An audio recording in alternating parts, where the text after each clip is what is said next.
नमस्कार. श्री स्वामी समर्थ सर्वांना. आजच्या व्हिडिओमध्ये तुम्हा सगळ्यांचं खूप खूप स्वागत आहे. स्वामी तुम्हा सगळ्यांना कायम सुखी ठेवो ही स्वामीचरणी प्रार्थना करते आणि आजच्या व्हिडिओला सुरुवात करते. तर आजचा व्हिडिओ असा आहे की आता आज आहे दसरा. तर दसऱ्याच्या तुम्हा सगळ्यांना खूप खूप शुभेच्छा. दसरा म्हटलं की मग आपण आपल्या घरामध्ये जे दारिद्र्य असेल तर ते दारिद्र्य दूर व्हावे. आपल्या घरामध्ये लहान मूलबाळ असे असतात की त्या लहान मूलबाळांना सतत नजरबाधा म्हणा, इडापिडा होत असते. आपली असेल किंवा घराच्या बाहेरून जे व्यक्ती येतात त्यांची असेल, कोणाची ना कोणाची लहान मुलांना नजरबाधा होत असतो. आपल्या घरामध्ये पितृदोष असल्यानंतर पण काही गोष्टी घडत असतात ज्यामध्ये मुलामुलींची विवाह जुळून येत नाही किंवा घरामध्ये पैसा येतो पण तो पैसा टिकून राहत नाही किंवा घरामध्ये पैसा येत नसेल तर आपल्या घरामध्ये माता लक्ष्मीची कृपा आपल्या घरावरती नसेल त्यावेळेस मग या सगळ्या गोष्टी आपल्या घरामध्ये घडत असतात. पण बऱ्याच वेळा काय होतं की आपण इतर सेवा करत असतो आणि आपल्या घरामधील जी नकारात्मकता असेल तर ती दूर व्हावी यासाठी आपण काही उपाय करत नाही. बऱ्याच वेळा आपण सेवा करतो आणि उपाय करत नाही, त्यामुळे मग आपल्याला त्याचं फळ मिळत नाही.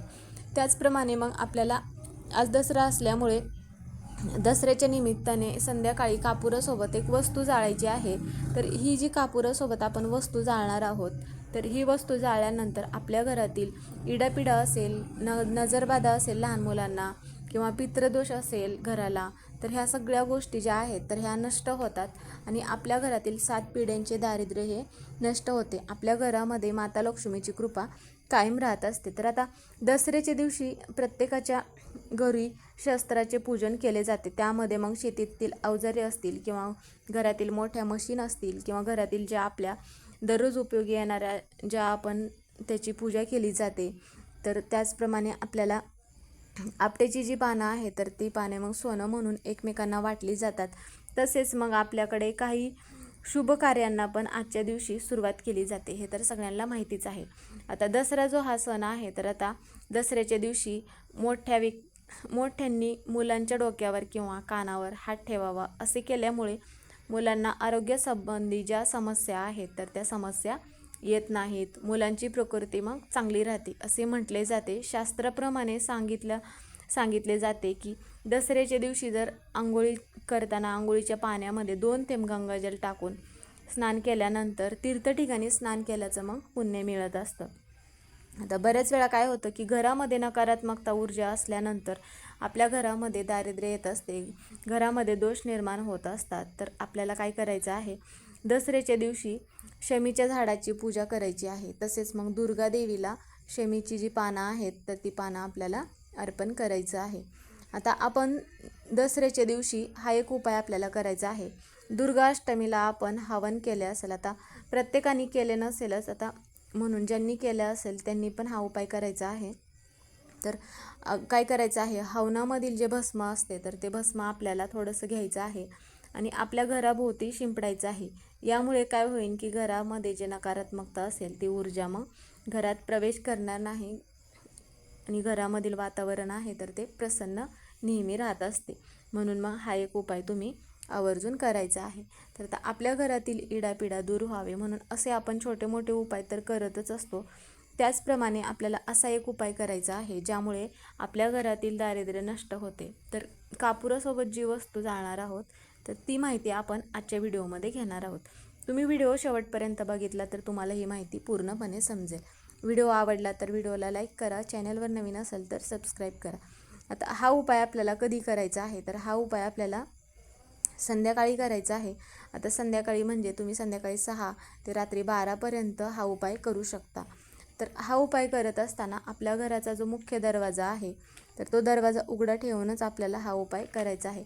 कारण की बरेच वेळा काय होतं की आपण काही सेवा उपाय करत असतो पण घरातली जी नकारात्मकता आहे तर ती बाहेर जात नाही आणि त्यानंतर मग आपल्या घरातील नकारात्मकता बाहेर न गेल्यामुळे आपल्या घराला मग दोष लागतात आणि घरामध्ये इडापिडा तयार होत असते. म्हणून मग कोणतेही उपाय म्हणा, कोणतीही सेवा करत असताना घराचा जो मुख्य दरवाजा आहे तो उघडा ठेवून आपल्याला उपाय करायचा आहे.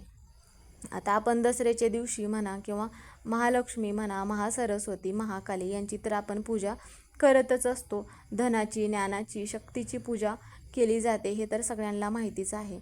आता बरेच जण दसऱ्याच्या दिवशी काय करतात की सोनं खरेदी करून घेऊन येतात. कारण की दसऱ्याच्या दिवशी सोनं खरेदी जर केले तर ते सोनं कधीही विकले जात नाही असे म्हटले जाते. म्हणून मग सोनं खरेदी करण्याला जास्त महत्त्व दिला जातो. कारण की दसरा हा जो दिवस आहे तर तो 3.5 मुहूर्तांपैकी सगळ्यात शुभ दिवस मानला जातो. म्हणून या दिवशी कोणत्याही वस्तू नवीन म्हणा किंवा नवीन घर घेणे, नवीन व्यवसाय सुरू करणे, तर हा दिवस अत्यंत शुभ दिवस मानला जातो.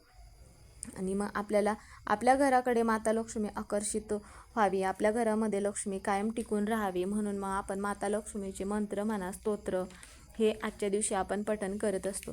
9 दिवस माता लक्ष्मी आपल्या घरामध्ये टिकून राहावी म्हणून आपण आपलं जी घटस्थापना केली आहे, तर घटाला दररोज वेगवेगळी माळ बनवली, त्याचप्रमाणे दररोज वेगळा 9 दिवसाचा 9 नैवेद्य ठेवले, दररोज सकाळ संध्याकाळ आरती केली. तशाच पद्धतीने मग हा जो आजचा शेवटचा दिवस आहे, त्यामुळे माता लक्ष्मी आपल्या घरामध्ये अखंड राहावी, आपल्या घराची कृपा कायम राहावी, म्हणून हा उपाय आपल्याला करायचा आहे. तर त्यासाठी आपल्याला काय करायचं आहे की एखादी मातीची पंती तुम्ही घेऊ शकता, किंवा मग तुमच्याकडे जर कापूर जाळण्याचं भांडं असेल तर ते कापूर जाळण्याचं पण भांडं घेतलात तरीही चालेल, किंवा नसेल तर एखादी प्लेट पण तुम्ही घेऊ शकता, किंवा ती नारळाची वाटी असते तर ती नारळाची वाटी पण तुम्ही घेतलात तरीही चालेल. म्हणजे नारळ फोडलेलं जे बाहेरचा भाग असतो ते नारळाची वाटी तुम्ही घ्यायची आहे, त्यामध्ये आपल्याला कापूर जाळायचा आहे म्हणून तसं भांडं घ्यायचं आहे. आणि जे पण काही घेतला असाल त्यामध्ये मग आपल्याला काय करायचं आहे, मुठभर तांदूळ त्यामध्ये टाकायचे आहेत, आणि त्या तांदळामध्ये थोडंसं गाईचं तूप आपल्याला टाकायचं आहे. गाईचं तूप टाकल्यानंतर एका वाटीमध्ये आपल्याला भीमसेनी कापराच्या 5 वड्या घ्यायच्या आहेत, आणि त्या वड्या घेतल्यानंतर त्या वड्यावरती पण आपल्याला गाईचं थोडंसं तूप टाकायचं आहे. आता जर तुमच्याकडे तूप नसेल तर हरकत नाही, आणि आपण जे कापूर जाळण्याचं भांडं घेतलं आहे त्यामध्ये जे आपण तांदूळ टाकले आहे, तर त्या तांदळावरती आपल्याला एक भीमसेनी कापराची वडी ठेवायची आहे, आणि त्यावरती फूल असलेल्या 5 लवंगा ठेवायच्या आहेत, आणि 3 हिरव्या रंगाची जी वेलची आहे तर त्या 3 वेलच्या आपल्याला त्यावरती ठेवायचं आहे. तर किंवा मग तुमच्याकडे पिवळी मोहरी असेल तर पिवळी मोहरी म्हणा, किंवा काळी मोहरी तुम्ही त्यावरती टाकू शकता. आणि आपण जिथे माता लक्ष्मीची स्थापना केली आहे तर तिथे पण तुम्ही ह्या वस्तू जाळू शकता, किंवा जरी तुम्ही स्थापना नसेल केली तरीही तुम्ही देवघरापुढे हा उपाय करायचा आहे. नंतर मग काय करायचं आहे की देवघरापुढे आपल्याला बसायचं आहे, आणि माता लक्ष्मीचा जो तुम्हाला कोणता मंत्र येत असेल तर तो मंत्र म्हणायचा आहे. आणि या ज्या वस्तू आहेत तर ह्या वस्तू देवघरापुढे बसून एक एक करून जाळायच्या आहेत. आणि त्यानंतर काय करायचं आहे, तिथे बसून जाळल्यानंतर माता लक्ष्मीला आपल्याला प्रार्थना करायचं आहे. आपल्या घरातील इडापिडा, नजरबाधा, काही पितृदोष असेल, आपल्या घरातील दारिद्र्य नष्ट होण्यासाठी प्रार्थना करायचं आहे. आपल्या घराची प्रगती होण्यासाठी, आपल्या घरामध्ये अखंड लक्ष्मी राहावी यासाठी मग प्रार्थना करायचं आहे. असे जे हे कापुराचे उपाय आहेत, तर आपण हे कापुराचे उपाय केल्यामुळे आपल्या घराची मग प्रगती होत असते, घरातील दारिद्र्य नष्ट होत असते.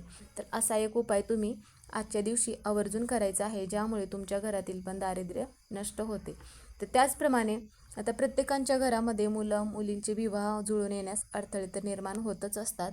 त्याचबरोबर हा एक उपाय आपल्याला करायचा आहे. आता ज्या मुलांना लग्नामधील अडथळे दूर करायचे असतील, तर मुलांचे असतील किंवा मुलींचे, तर त्यावेळेस काय करायचं आहे, 36 फुलं असलेल्या लवंगा घ्यायच्या आहेत, आणि 6 भीमसेनी कापूर घ्यायचा आहे, आणि हळद आणि थोडेसे तांदूळ एकत्र हे मिसळायचं आहे. आणि देवी लक्ष्मीचे आपले जिथे देवघरात मूर्ती असेल किंवा जिथे तुम्ही स्थापना केली असेल तर तिथे माता लक्ष्मीला ह्या ज्या सगळ्या वस्तू आहेत तर ह्या वस्तू अर्पण करायच्या आहेत. आणि नंतर काय करायचं आहे, आपण ह्या कापूर जाळल्यामुळे आपल्या देवदोष जो आहे किंवा पितृदोष असेल तर तो पितृदोष म्हणा, देवदोष दूर होतो. म्हणून मग हा एक उपाय आपल्याला करायचा आहे. आता पाण्यात कापूर तेलाचे 2 थेंब टाकून मग आंघोळ करायचं आहे. आता ज्या मुलांचे म्हणा किंवा मुलींचे विवाह जुळून येण्यास अडथळे निर्माण होत असतील तर खास त्यांच्यासाठी हे उपाय करायचा आहे. यामुळे काय होते की त्या व्यक्तीतील नकारात्मकता निघून जाते, आणि त्या व्यक्तीचे नशीब मग उजळण्यासाठी मदत होत असते. तर त्या प्रत्येकाच्या घरामध्ये काही ना काही अडचणी निर्माण होत असतात, घरामध्ये पैसा टिकून राहत नाही. तर रात्री ज्यावेळेस स्वयंपाकघर स्वच्छ केल्यानंतर चांदीच्या भांड्यामध्ये कापूर आणि लवंगा जाळायचे आहेत. म्हणजे ह्या वस्तू फक्त स्वयंपाकघरामध्येच जाळायच्या आहेत.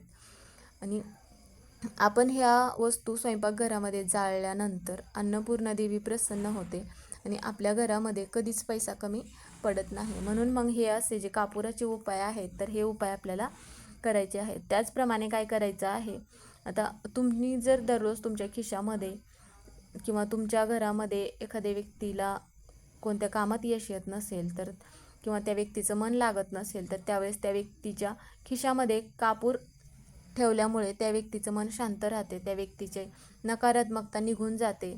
मनामध्ये काही वाईट विचार येत असतील किंवा काम करण्याची इच्छा होत नसेल तर ह्या सगळ्या गोष्टी ज्या आहेत तर त्या दूर होतात. म्हणून मग कापूर खिशात ठेवायचा आहे दररोज. आता मुलगा असेल, मुलगी असेल किंवा मोठे व्यक्ती असेल तर प्रत्येकाने पांढऱ्या वस्त्रामध्ये कापूर बांधायचा आहे आणि मग खिशामध्ये दररोज ठेवायचा आहे. तर असे जे हे उपाय आहेत तर हे उपाय केल्यामुळे घराची प्रगती तर होतच असते, तर त्या व्यक्तीची पण आर्थिक समस्या म्हणा दूर होण्यासाठी मदत होते. तर आजचा व्हिडिओ हा इथे संपला. व्हिडिओ कसा वाटला कमेंट करून नक्की सांगा. कमेंटमध्ये श्री स्वामी समर्थ किंवा ओम महालक्ष्मी नमः हे लिहायला विसरू नका. व्हिडिओ पूर्ण बघितल्याबद्दल धन्यवाद.